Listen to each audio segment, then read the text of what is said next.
kordero ng ating Pasko. Merong nagsasabing hindi daw lapat ang Hebreo 3:13 hanggang 14 sa pagse-celebrate kay Kristo. Tama ba ito? Tingnan nga natin. Ulitin muna natin ang tanong. Ano nga ba ang dapat i-celebrate? Yung araw ng kapanganakan o yung ipinanganak? May babasahin tayo, ha? Sa unang Korinto 5:7, Brad Dan? Alasin ninyo ang lumang lebadura upang kayo'y maging bagong limpak na tulad sa kayo'y walang lebadura, sapagkat ang kordero ng ating Paskwa ay naihain na sa makatuwid bagay si Kristo. Ayan, dito sinasabi na ang kordero ng ating Paskwa ay naihain na sa makatuwid bagay si Kristo. So, si Kristo pala yung kordero ng ating Paskwa, o si Christ ang Passover. Kung babasahin natin sa KJV 1 Corinthians 5:7, Ratan, Purge out therefore the old leaven, that ye may be a new lump, as ye are unleavened. For even Christ our Passover is sacrificed for us. Ayan, dito mababasa natin na si Christ ang Passover. Ngayong alam na natin na si Christ ang Passover o kordero ng ating Paskwa, ano ngayon ang sunod na sinabi ni Pablo? Basahin ulit natin ang unang Korinto 5:7 hanggang 8 naman ngayon. Mardan? Alisin ninyo ang lumang lebadura upang kayo'y maging bagong limpak na tulad sa kayo'y walang lebadura, sapagkat ang kordero ng ating Paskwa ay naihain na sa makatuwid bagay si Kristo. Kaya nga ipangili natin ang pista, hindi sa lumang lebadura, ni sa lebadura man ng masamang akala at ng kasamaan, kundi sa tinapay na walang lebadura ng pagtatapat at ng katotohanan. Ayan, ang sabi sa talata, ipangili natin ang pista, or let us keep the feast. Yung palang ise-celebrate natin ay si Kristo na siyang kordero ng ating Paskwa. Sa paanong paraan? Ang sabi sa talata, hindi sa lumang lebadura, ni sa lebadura man ng masamang akala at ng kasamaan, kundi sa tinapay na walang lebadura ng pagtatapat at ng katotohanan. Isa pala itong spiritual na celebration, dahil ang binabanggit na lebadura dito ay hindi yung literal na lebadura, kundi yung lebadura ng masamang akala at ng kasamaan. At ang pinapagamit sa atin ay yung tinapay na walang lebadura. Tinapay na walang lebadura ng pagtatapat at ng katotohanan. So ngayon, dito, alam na natin na si Kristo ang kordero ng ating Paskwa at si Kristo ang sineselebrate natin at yung nagawa ni Kristo para sa atin. Paano natin sineselebrate? O paano natin ise-celebrate? Sa pamamagitan ng buhay na walang lebadura o buhay na walang masamang akala at kasamaan, at mamuhay tayo sa tinapay na walang lebadura o buhay ng pagtatapat at ng katotohanan. Teka, saan naman natin makukuha itong tinapay na ito?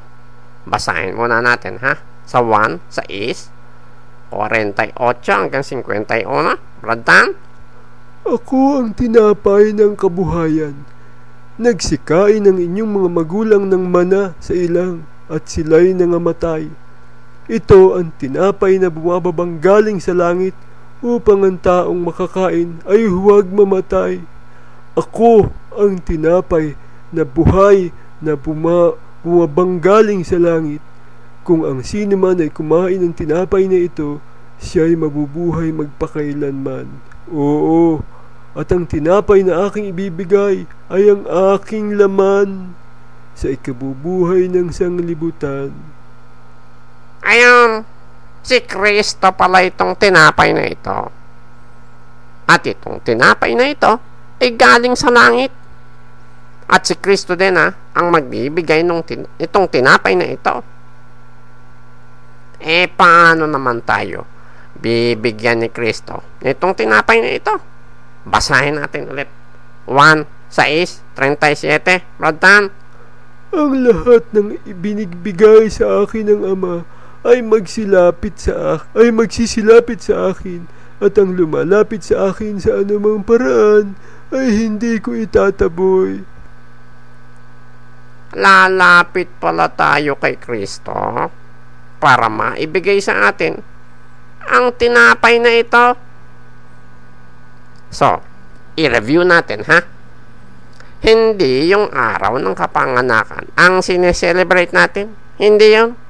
Kundi si Kristo mismo ang sineselebrate natin sa pamamagitan ng tinapay ng kabuhayan na si Kristo din na napamumuhay na may pagtatapat at katotohanan.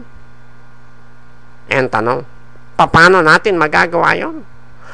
Paano natin magagawang mamuhay ng may pagtatapat at katotohanan na walang mga samang akala at kasamaan through Christ? May babasahin tayo dito sa 9:23 ng Lucas. Radtan? At sinabi niya sa lahat, kung ang sino man tao ay ibig sumunod sa akin, ay tumanggi sa kanyang sarili at pasanin sa araw-araw ang kaniyang krus at sumunod sa akin.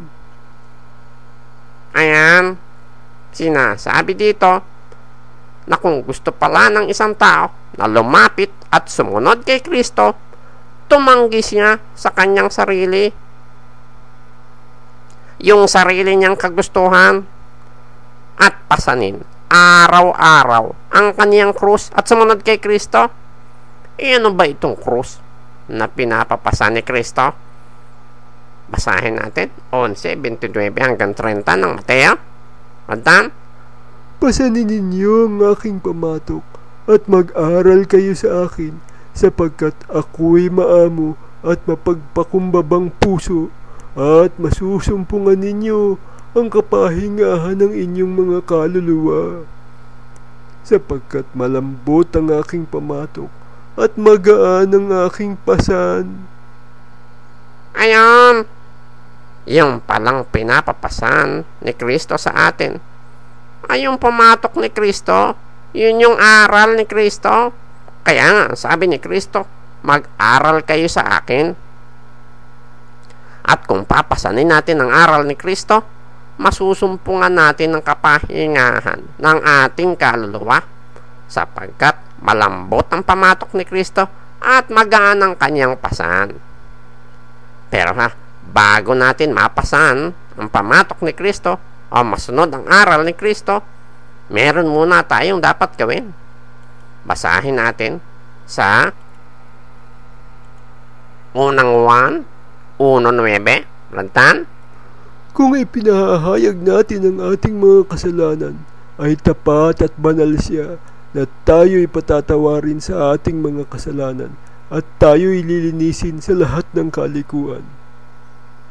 Ayan, kailangan pala ipahayag natin ang ating mga kasalanan at hingi natin ng tawad sa Diyos para patawarin tayo ng Diyos at linisin tayo sa lahat ng kalikuan.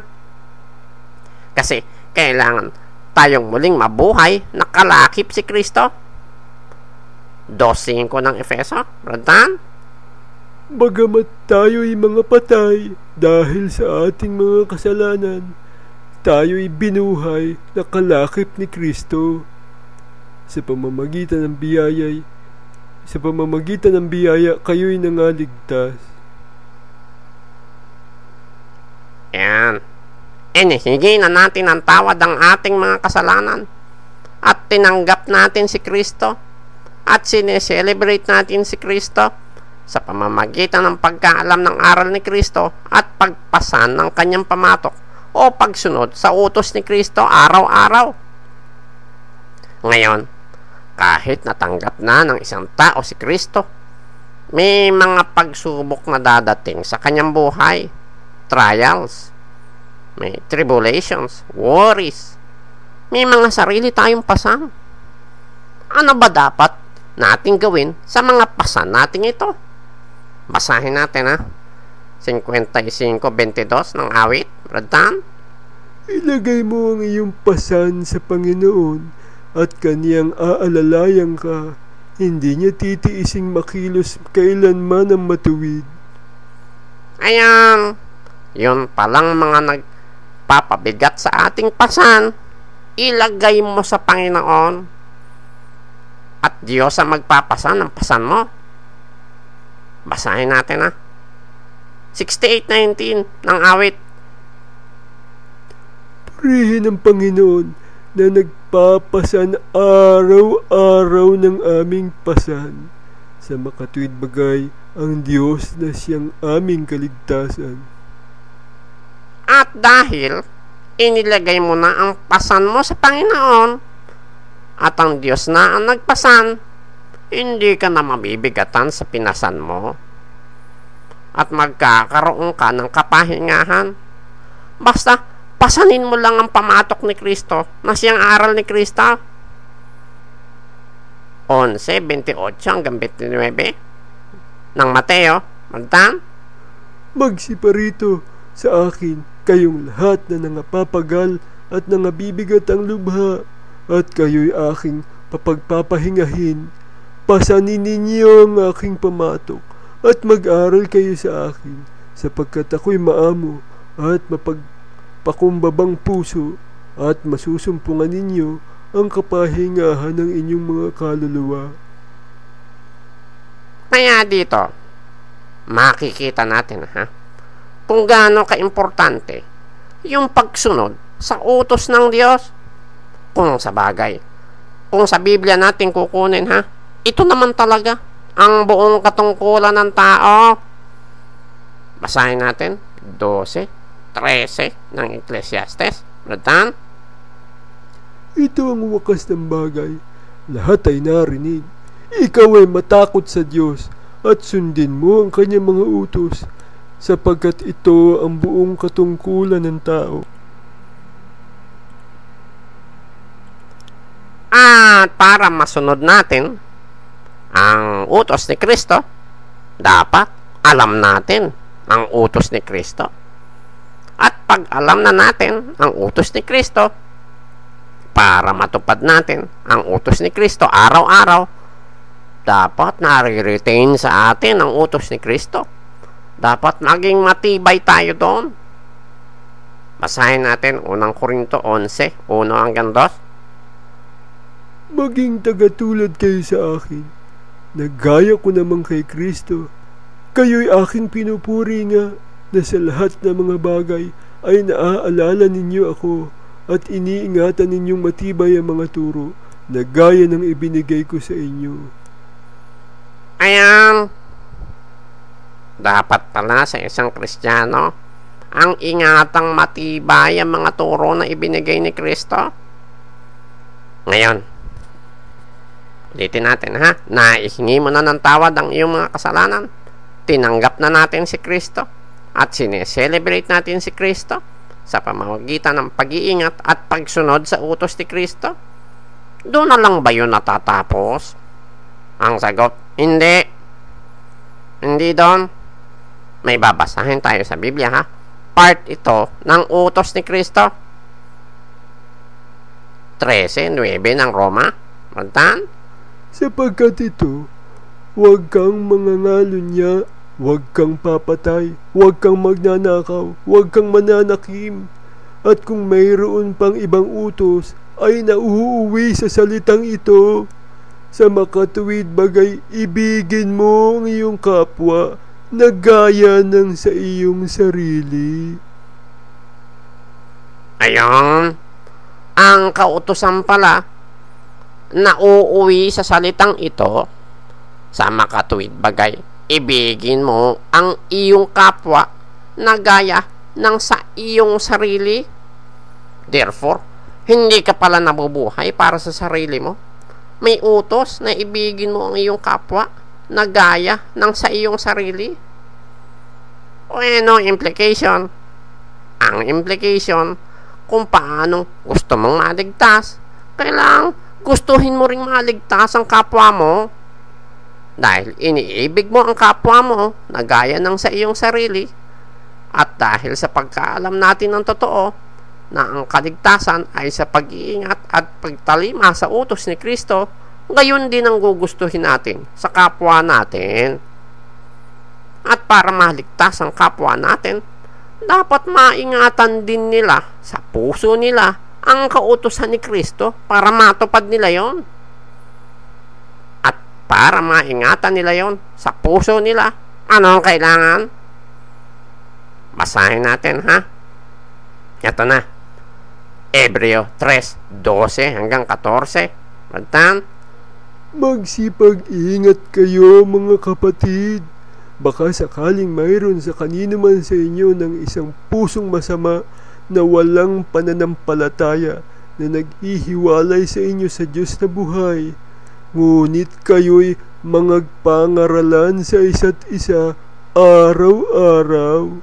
Samantalang sinasabi, ngayon, baka papagmatigasin ng sino man sa inyo ng daya ng kasalanan, sapagkat tayo'y nagiging kabahagi ni Kristo kung ating iniingatang matibay ang pasimula ng ating pagkakatiwala hanggang sa katapusan. ayon, meron palang need na mangagpangaralan sa isa't isa araw-araw. Kasi merong pusong masasama na walang pananampalataya na naghihiwalay sa tao sa Diyos na buhay. So, kailangan ng constant reminder within Christians sa utos ni Kristo. Dahil nagiging kabahagi tayo ni Kristo kung ating iniingatang matibay ang pasimula ng ating pagkakatiwala hanggang sa katapusan. So, it will come full circle. Sa paanong paraan? 1. Ihihingi natin ng tawad ang ating mga kasalanan sa Diyos at tatanggapin natin si Kristo. 2. Ise-celebrate natin si Kristo sa pamamagitan ng pagtalima sa kanyang mga utos araw-araw. 3. Iingatan natin ang mga utos ni Kristo para tayo maging matibay hanggang sa katapusan.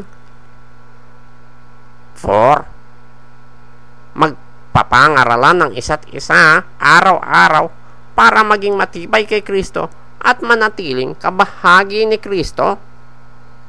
Katulad ng mababasa natin sa Hebreo 3:13 hanggang 14.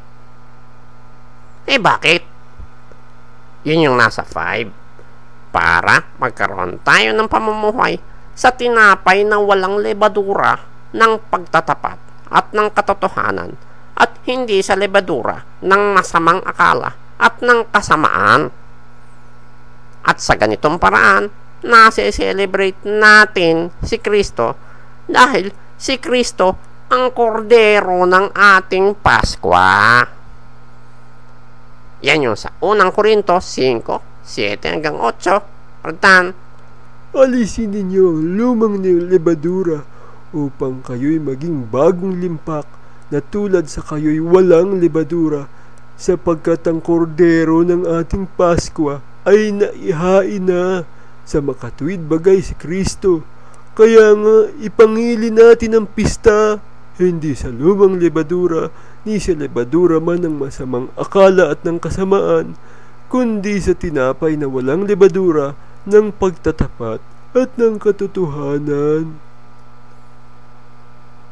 Kaya, kung itatanong, lapat ba ang Hebreo 3:13 hanggang 14 sa pagse-celebrate kay Kristo? Ang sagot, lapat. Tama ba na gamitin ang Hebreo 3:13 hanggang 14 sa pagse-celebrate kay Kristo? Tama. Dahil sa pag-ibig natin sa kapwa at kagustuhan nating maligtas ang bawat isa, magpapangaralan ng isa't isa araw-araw.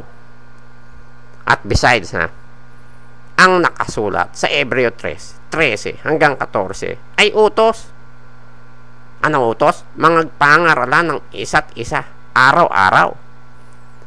Kung ang pagse-celebrate kay Kristo ay pagtupad ng utos ni Kristo, kasama ang Hebreo 3:13 hanggang 14 dahil may utos na nakapaloob sa mga talatang yan. At kailangan nating sundin ang utos ni Kristo araw-araw hanggang katapusan. Kahit na ba yan ay November 1 or December 25, regardless kung matapat yan sa holiday ng ibang paniniwala, dahil hindi naman natin pagbabatayan ang paniniwala ng iba sa gagawin natin sa paniniwala natin. Ang main factor doon, ginagawa mo ang kalooban ng Diyos sa pagsunod sa utos ni Kristo araw-araw.